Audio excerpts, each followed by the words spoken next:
Hey everybody, Kevin here.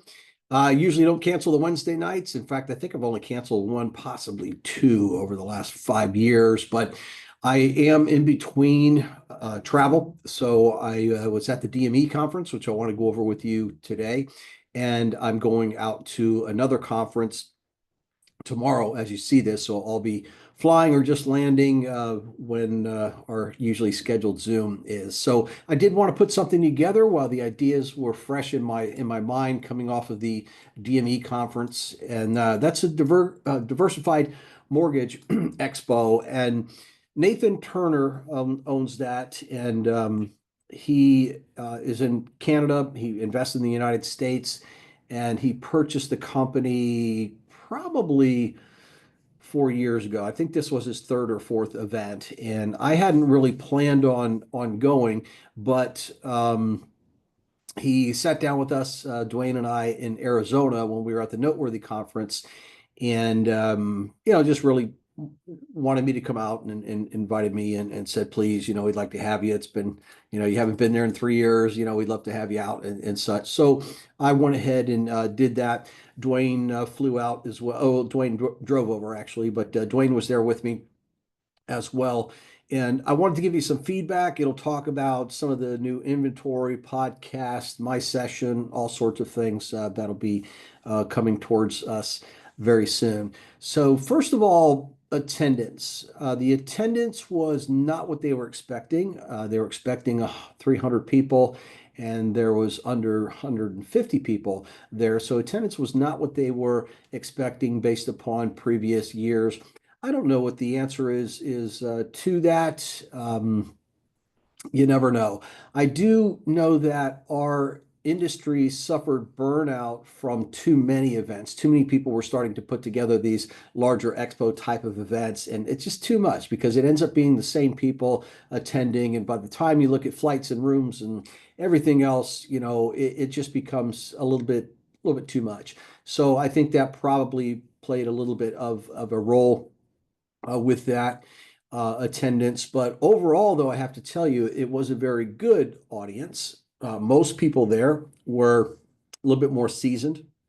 There were less than 10 people that were brand new. There was a good medium size people who were in the middle size group. And then you had the advanced people there as well. But good topics, good speakers. I thought all of that was very good.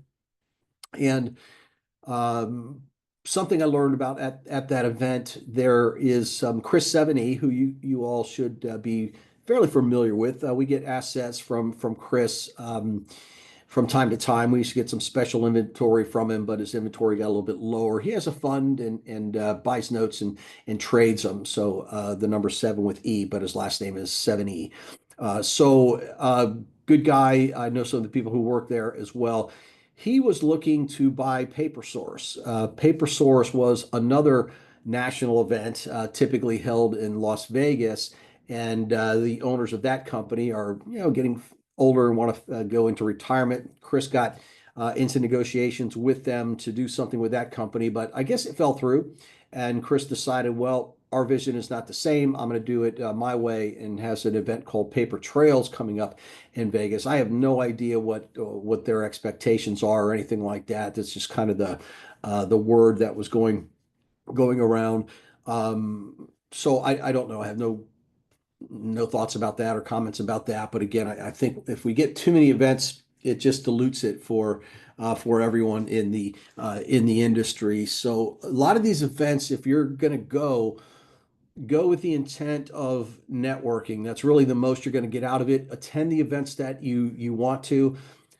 Typical pattern is, in the first day, everybody's in the room, everybody's watching. But as the sessions progress and you get into the second day, or even the late afternoon on the first day, you have a lot of people who are going to be out in the hallways talking and networking and that sort of thing. And they did a good job of that at DMA, get people plenty of time to do the networking, and that can really pay off. In fact, Alvin, you've heard him, he's been with me for a couple of years. You've heard me mention his name before because he's an active note investor. He was, Nathan sent me an email and said, hey, do you have anybody who could be on a panel? We want to do a panel with investors who have been around for no more than 2 years. And I know where Alvin lives, and I said, "Hey, would you like to be on a panel there?" Which he did, and he was there, and he did a great job, and really kind of it's a way to introduce yourself to the industry. And I haven't talked too much with him afterwards, but I'm sure that he had people coming up to him and wanting to network and wanting to work with them and everything else, which is great. So it's good to see that. So I had people who under my tutelage were on panels, or a couple other people that were on panels that I trained years past. There was a couple of vendors, of course, PaperStack was there. I trained them as a vendor. There's another one called Cena Capital was there, trained them in the business. So it was always neat to see that as an instructor, to see the people I've trained to take this and really flourish with it. So it was very good. So these vendors, since we'll shift to vendors here, the the vendors there were all great. Inspira was there. So I spoke with Jason over at Inspira. I know Jason from NewView, Jason DeBano, really good guy, sharp guy. And it was really a good conversation with him because I know we've had trouble closing a couple of deals. They just took forever to fund, and we got through it. And he said, "Look, we bought Quest, and if we didn't move fast on Quest, it was a quick purchase. NewView was a little bit slower, but with Quest needed to be bought right away. They were going to be facing some problems in the bond market, so they were able to come in and purchase that, and it worked out well. But they knew they were taking on a big project all at once, especially acquiring two companies like that. So they did the best they could. They worked really hard, and they said, yes, our wait time was not good. He goes, but look, everything's settled down now. We're in great shape. We're caught up. Our wait time on the phone is less than 2 minutes, so everything is starting to work together. It was just that quick acquisition that they had to do. So, again, Jason's a really good guy, and respect what he was saying. And he goes, we came to this event really just look, we're waving a white flag, going, hey, we know, we came in, but let me tell you, we came in, we are working with people. We got it resolved, all within 60 days. Which is pretty dramatic turnaround. And he said it's going to get better. He goes, were people upset? He goes, absolutely. And he goes, can I blame them? No. He goes, I get it. He goes, but we were also under pressure and under the gun, and got it done. So that made me feel really good. So those of you with Inspira, I would hang in there with Inspira. I don't think you need to rush to move it to any other company, anything like that.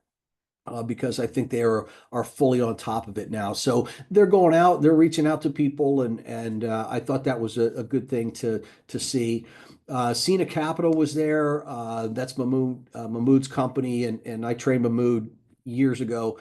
In fact, I think he went to 18 of my 3-day trainings one year. Crazy, but he would always at least attend 6 to 10 events, that he did every year, just coming back, coming back, coming back. And he's done very well, and he's got assets. So I will be letting you know when I get those asset lists. I'll set those up for you. And look, it's somebody I train. It should be great notes. They should be papered up the right way and everything else. But as I say, I don't care who is selling the notes, whether I know them or not. You still have to go through and do the due diligence and just make sure that everything is proper. But I expect new inventory from them, which I'll get out to you all, I would assume, next week. As I said, I'm flying out tomorrow. I won't be back till Saturday. So I'll be in Texas at an event. So we're looking forward to those.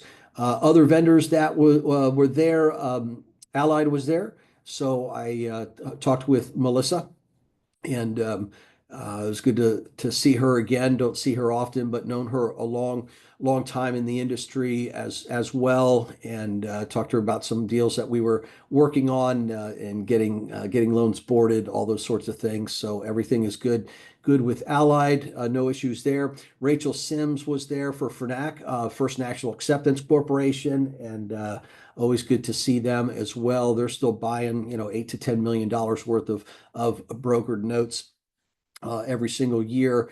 And I'm going to have her on the podcast. I'm probably going to have Melissa on the podcast as well. I'll probably have somebody from Scenic Capital on the podcast. So Dwayne went around and met everybody. We'll probably have Inspiria, Jason Dabano on a podcast. So a lot of the vendors that were there, you're going to hear from on the podcast. I did miss Beth Coons. She is the head of the Lloyd's Insurance U.S. Risk Group, we get the force place insurance and the investor policies from.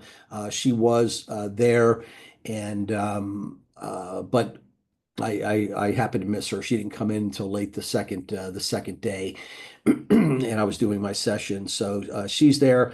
I did meet somebody else who has inventory I'm going to take a look at, and I'm not going to mention the company in this case, but um, I just here's the deal with some of the inventory. She said to me, she goes, well, she found out who I was and what I do and everything. It was introduced by somebody else, and she said, oh, so I hear you're doing this, you're doing that. You got followers, you got people that buy notes. She goes, how would you like to buy notes that are guaranteed, meaning we'll buy them back if they go bad?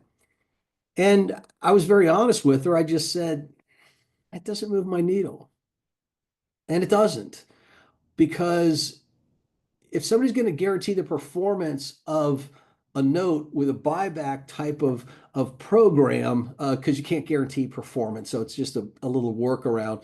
Otherwise, it's a security. So really, what they're doing is just saying we'll buy it back if it goes bad. That's fine, but they'll only do that, in my opinion, if they have the money at the time to do it.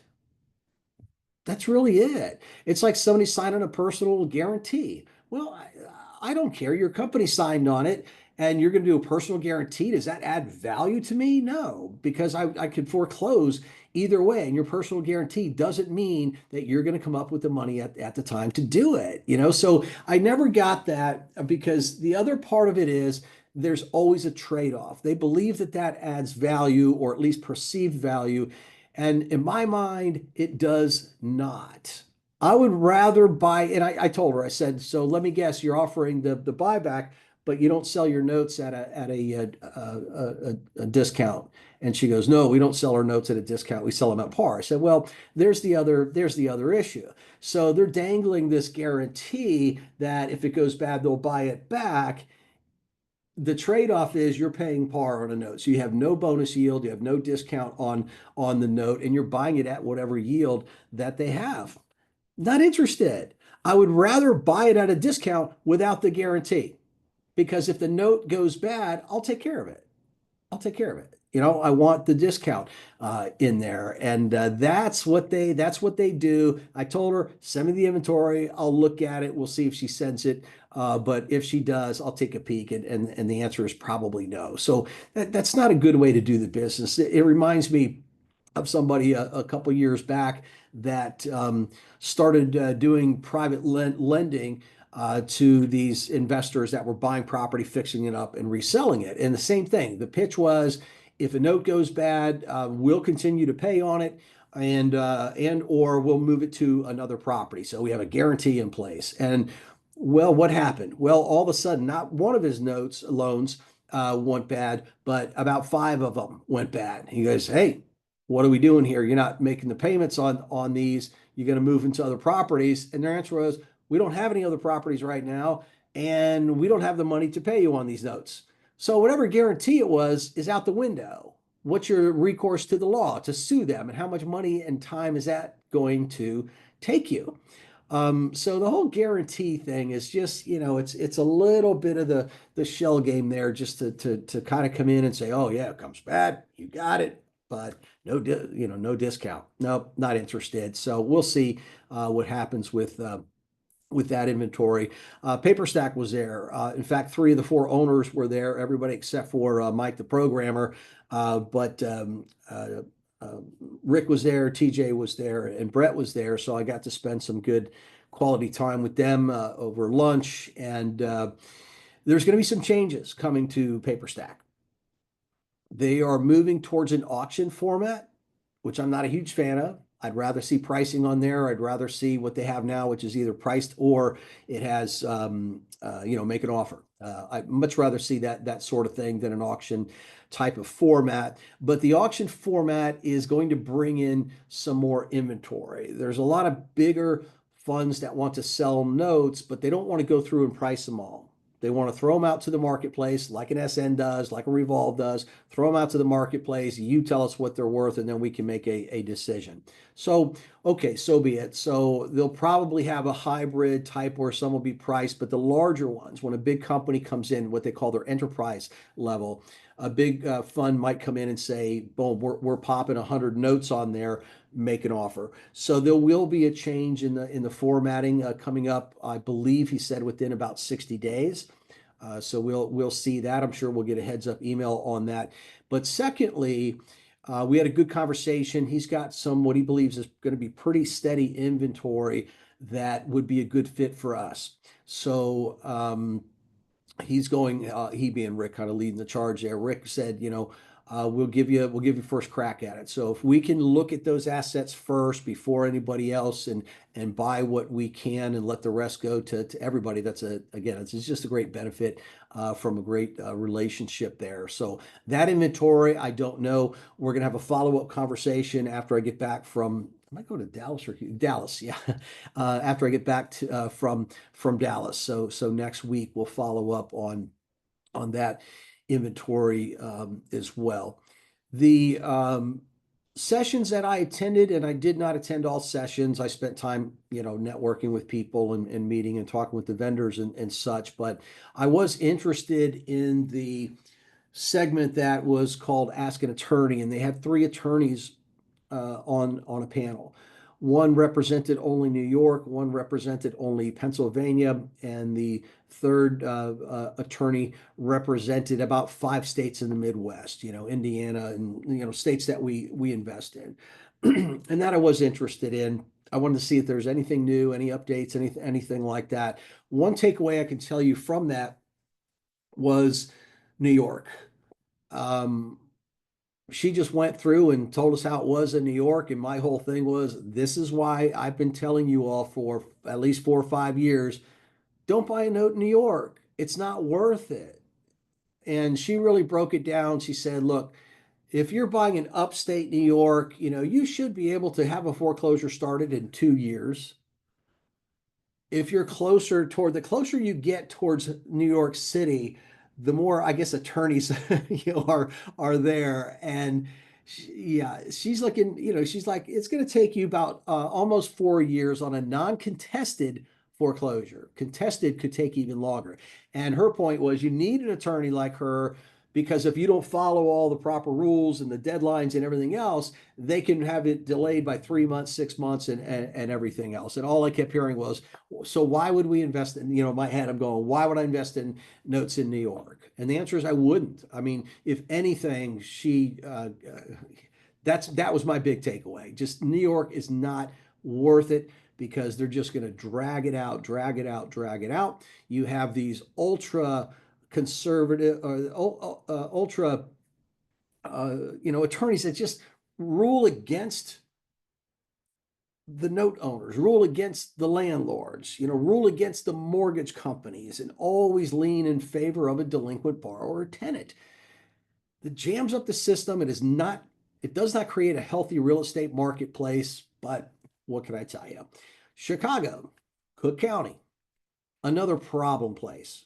This attorney who represents all outside of Illinois and other areas, no problem. Cook County got the same issue. Interesting. New York City, Chicago. I could probably name another couple cities, and we could figure out what the what the dynamic is there, if you will.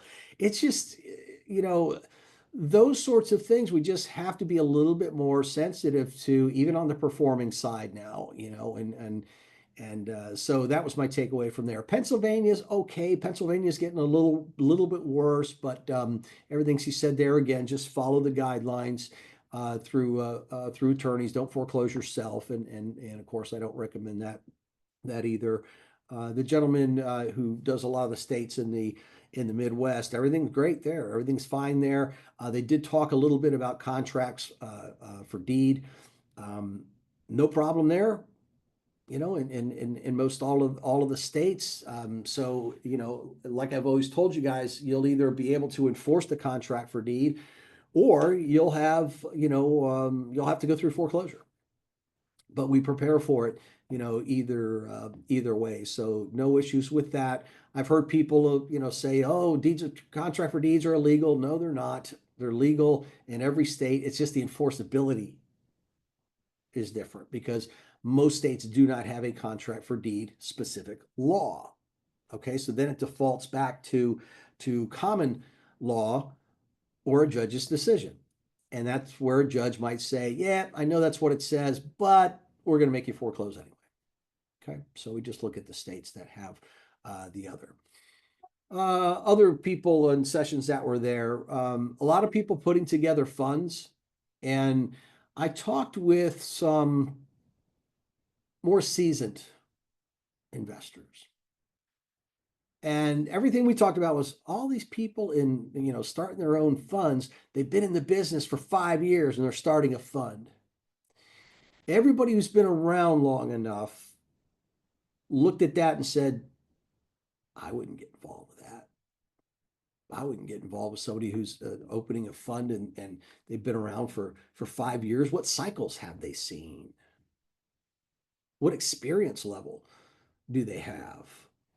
What management team is in place? Is this your first fund?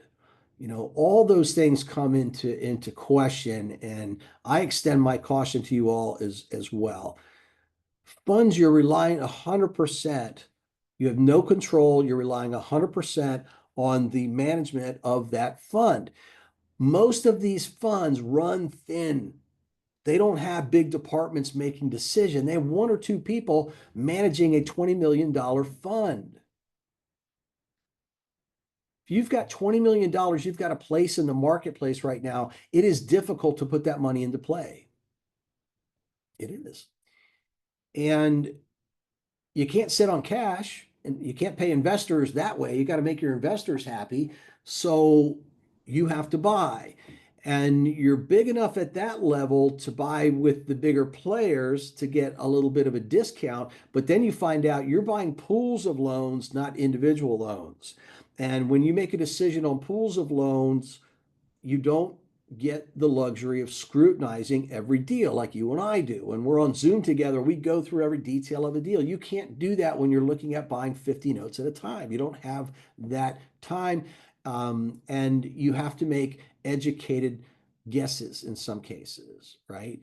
And you end up buying some tails. Tails are what we call old deals that have been around and nobody's been able to do anything worth. They just get kind of traded in the pack. But you're going to have winners, you're going to have losers in every portfolio. And that puts a lot of pressure on these managers. And you've got to be very careful because some of those deals that are from funds like that, they end up trickling down to the individual level. So you and I get an opportunity to buy those, that they just can't wait to get off of their books. That's one thing going back to PaperStack we have to be cautious about. If these funds are given a bigger outlet to sell to the individual people on an auction format, what they're doing is lighting the fire of motivation under people. Hey, this is a note. You got to bid. You got to bid. You got to bid to be involved, and you've really got to make sure that all your numbers work, the story works, all the same things that I've been talking about. So there will be more assets on PaperStack, but it doesn't mean that they're all going to be great assets. We have to be careful as these other funds come in. And I'm telling you, you are much better off as an investor in this industry to buy notes on an individual basis. Don't put your money in some fund, a relatively new fund with a new manager where they're promising upwards of 9-10%. It's just not what they're going to find all notes that are at 12%, so they keep 2% and pay the investors 10. That gets very challenging, to do. And some of the funds will not live up to those expectations. Okay, so just be very careful with those funds. So just putting a word out there. Um, my session, I had a breakout room, which was well attended. I was appreciative. It was standing room only. And I talked about only had time to analyze one deal, which I prepared ahead of time, and I incorporated in AI. And it was a big hit. It was well received. Unfortunately, in my room, there was no microphone, which I wasn't expecting. That turned out okay. Everybody could hear me. There was no screen. They had a 55-inch TV monitor in there, 50-inch maybe. So that was a little rough because there were some slides that I knew people couldn't see. So I went back and forth between slides and also utilizing the AI and showing the prompts and those sorts of things. I've been using AI more and more and more, by the way, everybody, and I'm getting better at it, more efficient at it. In fact, I am going to put together an ebook that will have the proper prompts. Okay, so I talked about what the benefits were with the AI and what the potential drawbacks were with the AI. Can't do everything. It's an assistant. It's not your know all end all, at least at this point. Okay. And I talked about all the different nuances about that as I've been utilizing it myself. It's going to be great for analyzing neighborhoods, property values, those sorts of things. It'll absolutely do the math for you. You put in your parameters of what you're looking for on a note. Like I used an example from PaperStack that was make an offer. And I told it to make an offer based upon these parameters, based upon these ratios. And it came up with a pretty decent offer. But the problem was in the paperwork, some of the debt was forgivable, which made the offer too high. And that was my whole point. It's like it can't read through the documents yet and really interpret that this debt is forgivable or not. So it was making an offer as you're getting this amount of money, and then when they pay it off, you're also getting another 25 grand. Well, the other 25 grand would never show up because of forgivable debt. Okay, so the AI, we're not at that point yet that it can interpret what might be in that documentation. So I will continue to share more things on that. When the e-book comes out, it'll have a lot of different prompts and things in there. I'll be selling that ebook, but not to you all. You all are members. You'll get that for free. Okay. Just putting that out there. So you will see it on my website for a price, but you will all be receiving that ebook for free, at no additional cost for being a member of mine. So that'll be pretty cool. I'll probably have that finished. It's already mostly written, but again, in between trips, it's just no time to focus on it. So I'll be focusing back on that again next week after I get back. So other things new in the industry based upon what I heard there.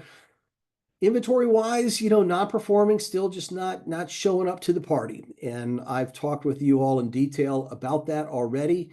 The issue is simply there is legislation and government pressure not to foreclose upon these delinquent borrowers.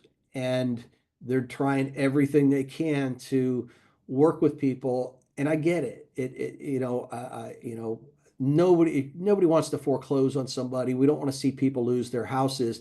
But the thing is, that's not normally what happens. When you have those non-performing notes and you turn them over to a note investor, 95% of the time, if the property's occupied, there's going to be a workout. There's going to be a resolution. These banks can't do it. That's the problem. Fannie Mae and Freddie Mac and Ginnie Mae are pushing these government entities to work with people, do workout resolutions, do this, do that. They're not efficient at it. Banks and mortgage companies don't have big loss mitigation departments anymore. They can't keep up with the workload. So they throw a forbearance out there. They stretch out the loan. They lower the interest rate, and that's all they do. And then the people fail to pay. And then months and months and months go by before somebody else even contacts them about yet another plan. So it's almost like you're motivating people to continue not to pay. They've got to get those off of their books. Let us work with the people. Hey, you want to stay? You got to pay. Let's work on something like that. So it's really foolish to think in terms of, well, the only alternative is if from a bank standpoint and the Fannie Mae standpoint is if we sell this paper, somebody's going to foreclose on them. No, that's not what's going to happen. It will in some instances, of course, but no, that's not going to happen where we have 6.5 million people that are serious delinquent right now. They're not going to be all of a sudden in foreclosure. Not at all. They're taking advantage of the system right now. And unfortunately, as taxpayers, guess what? That's yet another bill that we're paying. So there's got to be some correction at some point in time, but the non-performing inventory is just not there. Every once in a while, you'll find a nugget. Okay, if you're panning for gold, every once in a while we'll find a nugget there, but it's lean times on the non-performing side. Performing notes, on the other hand, doing really well. Okay, doing really well. I think I mentioned on the last Wednesday Zoom. Um, yeah, we're still averaging probably 2 to 5 closings every single week. So it's good times on the performing side. That's where you should be. Sure, take a peek at the NPLs. See what's out there, and every once in a while you'll find one that's worth the money. But right now, because of low inventory, too expensive. Because of bad buying in portfolios, too expensive. Um, because your cost of recovery is going to be higher.